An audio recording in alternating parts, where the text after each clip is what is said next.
ஆன்மீதயங்கள் அனைவருக்கும் இனிய இனிய வணக்கங்கள். முதல்ல என்னுடைய மனமார்ந்த நன்றிகளை உங்க அனைவருக்குமே தெரிவிச்சுக்கணும்னு நினைக்கிறேங்க. நம்முடைய அன்பு நேயர்கள் என்னுடைய மகனுடைய பிறந்த நாளுக்காக உங்களுடைய வாழ்த்துக்களை வாரி வழங்கியிருக்கீங்க. அன்புல அதை திளைக்க வச்சுட்டீங்க. உங்களுடைய வாழ்த்துக்கள், வழிகாட்டல்கள் இன்னும் ஓப்பனா சொல்லணும்னா உங்களுடைய ஆசீர்வாதங்கள் உண்மையிலேயே கொடுத்து வச்ச ஆளுன்னு தான் சொல்லணும். உங்களுடைய அன்புக்கு மனமார்ந்த நன்றிகள். இந்த அன்பு தாங்க எங்களுடைய இன்னும் ஆக்டிவாக இயங்க வைக்குது. மீண்டும் ஒரு முறை மனமார்ந்த நன்றிகள். இன்றைக்கு பொறுத்த வரைக்கும் நம்மளுடைய காணொலியே இந்த பிறந்த நாள் விழா குறித்து தாங்க. புரிஞ்சிருப்பீங்க. ஜூன் 3ஆம் தேதி முன்னாள் முதலமைச்சர் கலைஞர் மு கருணாநிதி அவருடைய பிறந்த நாளுங்க. தற்போது 103வது பிறந்த நாள். அவர் குறித்து சுருக்கமா சில நினைவூட்டல்கள் சுருக்கமாக தாங்க பதிவு பண்ணணும்னு தோணுது. இன்னொரு பக்கம் ஜூன் 4ஆம் தேதி மற்றொரு முக்கியமானவருடைய பிறந்த நாள். அதை ஒட்டித்தான் எக்கச்சக்கமான பரபரப்பு. இன்னும் ஓப்பனா சொல்லணும்னா அவரை சுற்றி அந்த சஸ்பென்ஸு டெல்லி வர அதிர வச்சுக்கிட்டு இருக்குங்க. புரிஞ்சிருப்பீங்க. அண்ணாமலை அவர் பதவி விலகிட்டாரு, கடிதம் கொடுத்துட்டாரு அப்படின்னும், இன்னொரு பக்கம் அமித்ஷாவுடனான சந்திப்பு. அதில் குறிப்பாக சொல்லணும்னா அண்ணாமலையுடைய இரட்டை கணக்குகள், அதை ஒட்டி தான் இந்த நகர்வுகள். இன்னொரு பக்கம் அமித்ஷா கொடுத்துருக்கிற இரட்டை ஆஃபர் இல்லை இரட்டை ஆப்ஷன்ஸ் இல்லைன்னா இரட்டை பிளான்கள் அப்படின்னு இதுக்கு பின்னாடி இந்த டெல்லி மீட்டுக்கு பின்னாடி விசிட்டுக்கு பின்னாடி எக்கச்சக்கமான பரபரப்புகள் சஸ்பென்ஸுகள் இருக்குங்க. ஸோ இந்த அண்ணாமலை சஸ்பென்ஸு, இந்த பிறந்த நாள் கணக்குகள், இப்படி பலவற்றை இந்த பின்னணிகள் தான் இன்றைய நம்முடைய இளங்கோவன் எக்ஸ்பிரஸ். நான் உங்கள் சகோ சே த இளங்கோவன். நிகழ்ச்சிக்கு போகலாம்.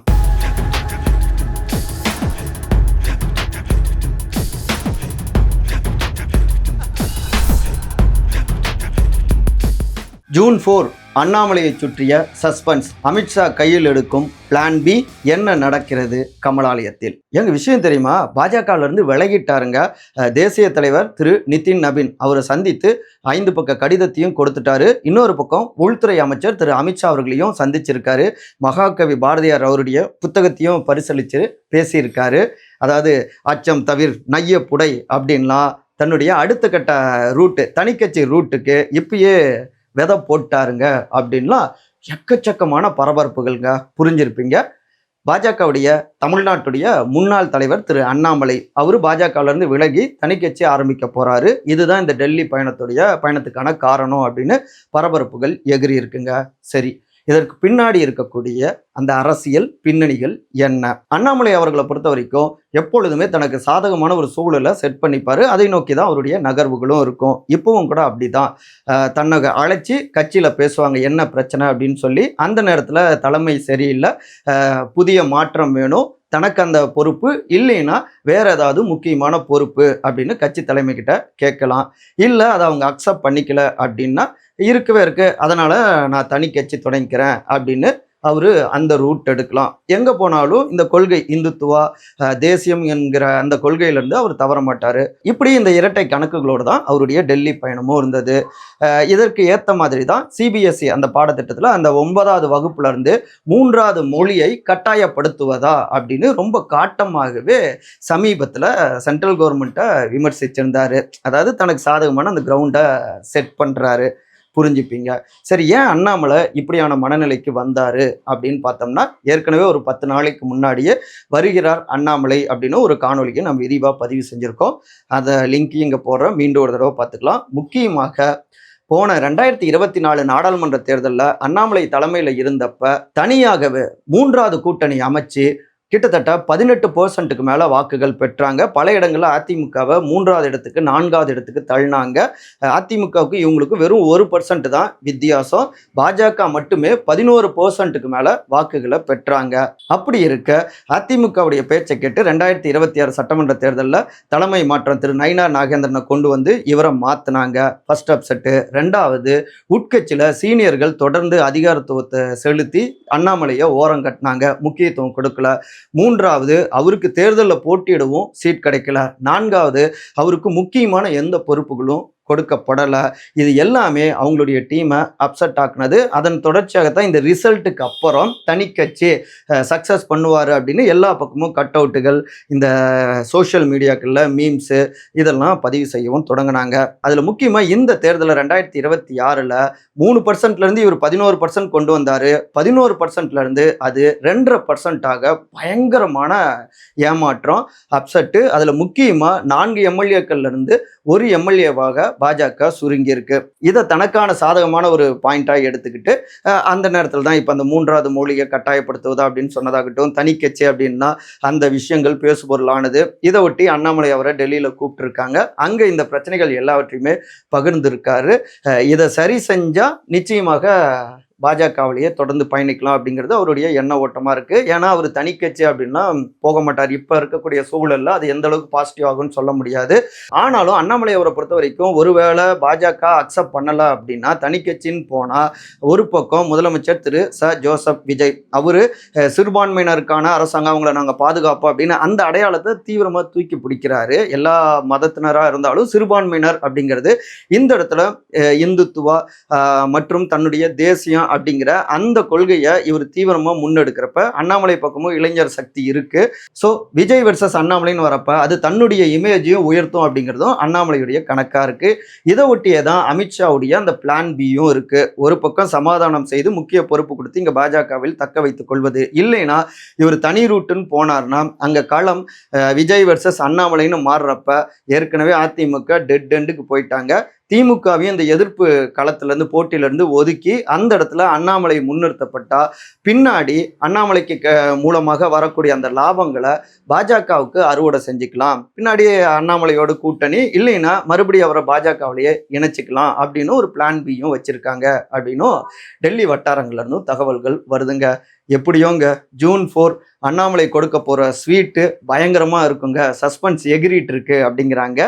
இந்த ஜூன் 3 மதியம் வரை இதுதான் டாக்காகி இருந்துகிட்டு இருக்கு. ஜூன் 3ன்னு சொன்னோன்னே நினைவுக்கு வந்திருக்கும் ஒரு முக்கியமான தலைவருடைய பிறந்த நாள். அவர் குறித்த சில குறிப்புகள் அடுத்த செக்மெண்ட்லைங்க. ஸ்மார்ட் அண்ட் ஷார்ப் ப்ரோ கலைஞர் மு கருணாநிதி 103 சில நினைவுகள். ஜூன் 3 இந்த 2026 அவருடைய 103வது பிறந்த நாளுங்க. இதை ஒட்டி திமுகவினர், அவர் மீது அபிமானம் கொண்டிருக்கிறவங்க, அன்பு கொண்டிருக்கிறவங்க, கட்சி பார்க்காம பலருமே அவருக்கான வாழ்த்துக்களை தெரிவிக்கிறாங்க. அதாவது மரியாதை செலுத்திட்டு இருக்காங்க. ஏன் ஆளுங்கட்சியான தாவேக அவர்களும் கலைஞர் அவர்களுடைய படத்துக்கு மலர் தூவி மரியாதை செலுத்தியிருக்காங்க. பள்ளிக்கல்வித்துறை அமைச்சரான திரு ராஜ்மோகன் அவர்கள் மரியாதையை செலுத்தியிருக்காரு. இது எல்லாமே ஒரு பாசிட்டிவான ஒரு குறியீடு தாங்க. ஏன்னா அவர் தவிர்க்க முடியாத ஒருவராக தமிழ்நாட்டில் இருந்தார், தமிழ்நாட்டு நலனுக்காக பாடுபட்டார் அப்படிங்கிறத உணர்த்தக்கூடியதாக இருக்குது. அவர் குறித்து பேசணும்னா ஒரு சில விஷயங்களை நான் பகிர்ந்துக்கணும் அப்படின்னு நான் நினைக்கிறேங்க. கை ரிக்ஷா முறையை ஒழிச்சாரு கலைஞர் மு கருணாநிதி. அதற்கு மாற்றாக இலவசமாக சைக்கிள் ரிக்ஷாக்களை கொடுக்கக்கூடிய திட்டத்தை அறிமுகம் செஞ்சாருங்க 1973லேயே. அப்புறம் தனியார் கையில் இருந்த பேருந்துகளை பொது உடைமையாக்குனாரு, கார்பரேஷன் போக்குவரத்து கழகமாக உருவாக்குனாரு. அதனால தான் குக்கிராமங்கள் வரை இன்றைக்கும் பேருந்துகள் ஓடிக்கிட்டு இருக்குங்க. அதன் தொடர்ச்சியாக நம்முடைய இந்திய மக்கள் சாதியாக பிரிக்கப்பட்டு அடையாளப்படுத்தப்பட்டிருக்காங்க. அதன் வழியாகத்தான் இவங்க மேலே இவங்க கீழே அப்படின்லாம் ஒடுக்குமுறையும் அப்பாவி எளிய மக்கள் சந்திச்சுக்கிட்டு இருக்காங்க. இதை தடுக்கிறதுல ஒரு முக்கியமான அம்சமாக எந்த சாதியால் அடையாளப்படுத்தப்பட்டு பிரிக்கப்பட்டிருக்காங்களோ அதே சாதியின் பெயரால் கல்வியில், வேலை வாய்ப்பில் அவர்களுக்கு அனைத்து உரிமைகளும் வழங்கப்படணும். அதுதான் இடஒதுக்கீடு. அப்போ தான் சமமாக பயணிக்க முடியும் அப்படின்னு அந்த இடஒதுக்கீட்டுடைய அந்த பயணத்தில் தந்தை பெரியார் தொடங்கி வச்சார் இல்லையா, அந்த பயணத்தில் ஒரு மைல்கல்லாக 1989லையும் அந்த 20% பெரிய அளவில் இடஒதுக்கீடுக்கான அந்த போராட்டம் எம்பிசி அப்படின்னு அதை முன்னெடுத்தார். பின்னாடி அந்த இடஒதுக்கீடு பார்த்தோம்னா 69% அதை காத்ததில் அம்மையார் ஜெயலலிதா அவர்களுடைய பங்கு முக்கியமானது. அந்த 15C சட்ட பாதுகாப்பு கொடுத்தாங்க. அதை ஒட்டி தான் ஆசிரியர் கி வீரமணி அவர்களும் சமூக நீதி காத்த வீராங்கனை அப்படின்னும் அவங்கள புகழ்ந்தார். ஸோ இந்த இடஒதுக்கீடில் முக்கியமான ஒரு அடுத்த கட்டத்தை கொண்டு போனவர் கலைஞர். அப்புறம் இன்னொன்று சமத்துவபுரங்கள். பல இடங்களில் ஊர், சேரி, அக்ரஹாரம் அப்படின்னு நம்ம மக்கள் அந்த நிலப்பரப்பின் வகையிலையும் பிரிக்கப்பட்டிருக்காங்க. அதில் வளரக்கூடிய குழந்தைகளும் பார்த்தோம்னா சாதியாகவே அவங்களோட ஃப்ரெண்ட்ஸு எல்லாமே அப்படியே இருக்கிறதுக்கு வாய்ப்புகள் இருக்குது. இதை தடுக்கணும். பள்ளிக்கூடங்கள் இதை தடுத்ததில் முக்கியமான பங்கு. அவங்களுடைய வாழ்நிலையும் இதை தடுக்கணும் அப்படிங்கிற அடிப்படையில் சமத்துவபுரங்கள் எஸ்சி, எஸ்டி, பிசி, எம்பிசி அனைத்து சமுதாய மக்களும் இந்த சமத்துவபுர குடியிருப்புகளில் அவங்க இருக்கணும். வீடு வழங்கும் திட்டம். அப்போ என்ன, அங்கே வளரக்கூடிய குழந்தைகள் ஒரு ஃப்ரெண்ட்ஸாக தான் வளருவாங்க. பெருசானவன சாதிய வன்மம் அவங்க கிட்ட இருக்காது. இப்படியாக எல்லா வகையிலையும் ஒரு சமூக நீதி கண்ணோட்டமும் இருந்தது. அது ஒரு முக்கியமான திட்டம். அது ஏனோ பெருசாக அதுக்கு அடுத்து கொண்டு செல்லப்படல. அப்புறம் கலைஞர் அப்படின்னு சொன்னாலே அவருடைய சர்க்காசம், சென்ஸ் ஆஃப் ஹியூமர், அழகாக பேசுவார். ஒரு முறை ஐயா ராமகோபாலன் அவர்கள் பகவத்கீதையை கொண்டு போய் அவருக்கு ப்ரெசன்ட் பண்ணுறாரு. அப்போ தான் விமர்சிக்க மாட்டார் அப்படின்னு உடனே அதை வாங்கிட்டு அழகாக வாங்கிட்டு இவர் ஆசிரியர் கி வீரமணி அவர்கள் எழுதிய கீதையின் மறுபக்கம் புத்தகத்தை கொடுத்தாரு. இன்னொரு டைமு வடநாட்டில் இருக்கக்கூடிய சில சாமியார்கள் ஒரு பிரச்சனையை ஒட்டி கலைஞருடைய தலையை சீவிட்டு வரவங்களுக்கு 1 கோடி அப்படிங்கிற வகையில் அது தப்பு தான், இப்படியாக ஒரு கருத்தை பதிவிட்டாங்க.